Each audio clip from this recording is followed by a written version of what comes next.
د 8 فروری الیکشن نه مخکې د خلکو دا تمه وه چې الیکشن چې وشي نو دا کم سیاسي عدم استحکام چې دی دا به کم شي او ملک چې کم مشکل حالاتو نه تیریږي که هغه معاشي مشکلات دي که هغه د امن و امان صورتحال دی چې دغې طرف ته به توجه ورکړی کېږي خو بدقسمتۍ نه د الیکشن په نتیجه کې هغه عدم استحکام کې نور هم اضافه وشوه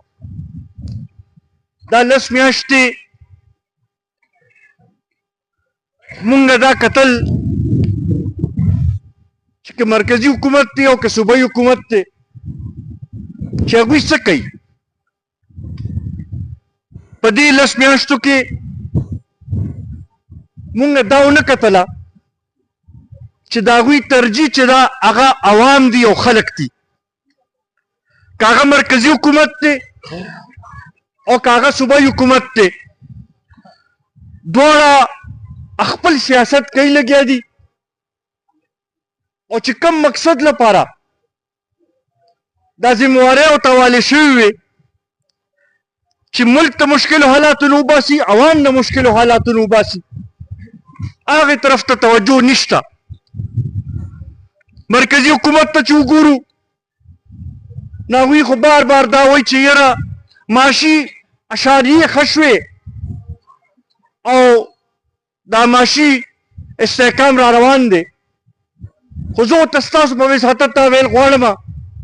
چې دلته کې راشئ دې غریبانانو نه تپوس وکئ چې د دوی په ژوند کې څه فرق راغلی دی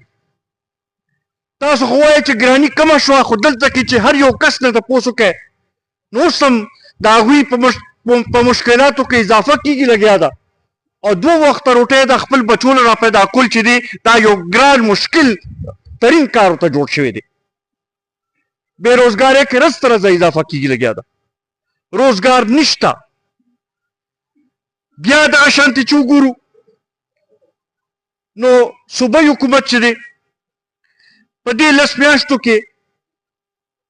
زما خیال د احتجاجونو نه علاوه بل هېڅ قسمه کار یې نه دی کړی ټیک ته احتجاج هم د دوی حق دی خو دا ته موږ تپوس کوو چې د آئین لاندې ستاسو ته یو ذمہواري حواله شوې ده چې د دې صوبې د حقوقو تحفظ به کوئ د دې صوبې د خلکو چې کوم مسایل دي د هغې طرف ته توجه ورکوئ د هغې تپوس موږ نه چا نه وکړو دغه سوال جواب دی موږ له دوی راکړي ځکه چې په دې 10 میاشتو کې خو صرف دا موږ واورېدل چې هر 2 درېمه ورځ چې دی اسلام آباد باندې چې دوی ځي اول ته کې احتجاج کوي زمونږ د صوبې وسایل په هغې کې استعمال شي زمونږ د صوبې د حکومتي وسایل چې دي هغه پکې استعمالیږي زمونږ د صوبې ځوانان زمونږ د صوبې خلک چې دی هغه هلته کې دوی بوځي مشران ترې روتښتي او خلک چې دی هغه هلته کې پرېږدي نو دا صورتحال چې دی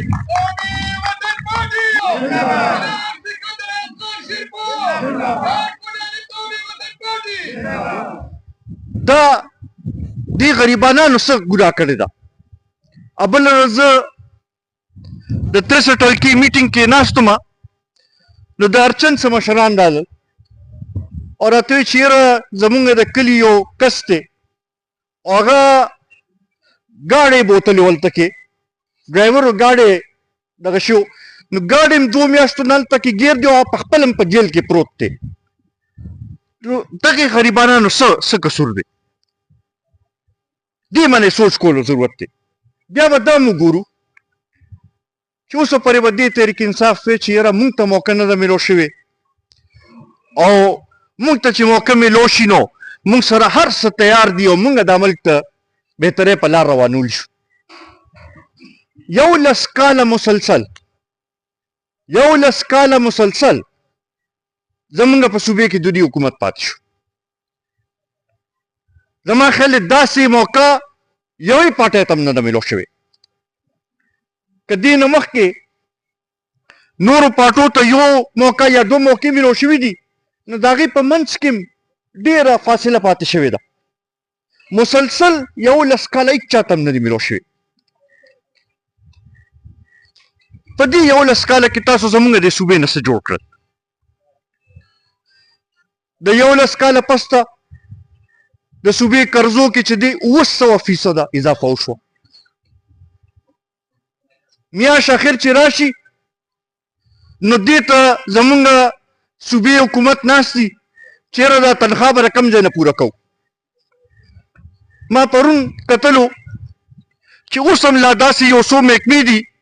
چې د دې میاشتې تنخوا لا اوسه پورې نه ده ورکړې. بیا که وګورو نو د امن و امان صورتحال څه لږې مودې مخکې لږ ښه شو، بهتر شو، خو په دې یو کال کې دا کم کال چې تیر شو تقریبا 6,500 واقعات 6,500 واقعات.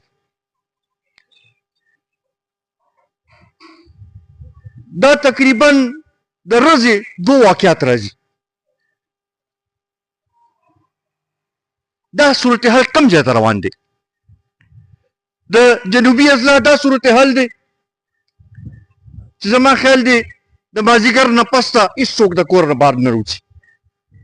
سرکاري محکمې په خپله دا هدایت ورکوي چېرې سرکاري خلک خو دې بلکل له کوره بهر نه روځي. پرون هم لکي مروت کې زمونږ 2 پولیس والا شهیدان کړي شوي دي. دا کرمې کې چې څه کېږي لګیا دي. اول خو میاشت یوه نیمه بلکل دوی ځان ناغرضه کړو، بیا دا کم طریقې سره چې هغه معاهدې هغه دغه وکړو د هغې څه نتیجه وه چې لا د معاهدې هغه سیاهي لا اوچه شوې نه وه چې بیا پکې واقعات شروع شو. تقریبا د کرمې آبادي 6.5 لکه آبادي ده. د تیر 3 میاشتو راسې نه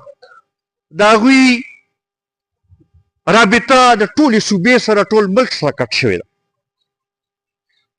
د دوایانو قلت دی هلته کې، د خوراکو قلت دی هلته کې، او زمونږ حکمرانان چې دي د هغوی بلکل اړو پروا نشته. بیا دا وګوره چې د حکومت نومې شی په دې صوبې کې ښکاري چاته. ترقیاتي کارونه خو بلکل پرېږده، د دې خپل د دې شبقدر تحصیل نو د 400 او د دې به دغه وکړو. هغه سکیمونه چې کوم د قومي وطن پارټۍ په وخت کې شروع شوي نن پورې هغه سر ته ونه رسېدل.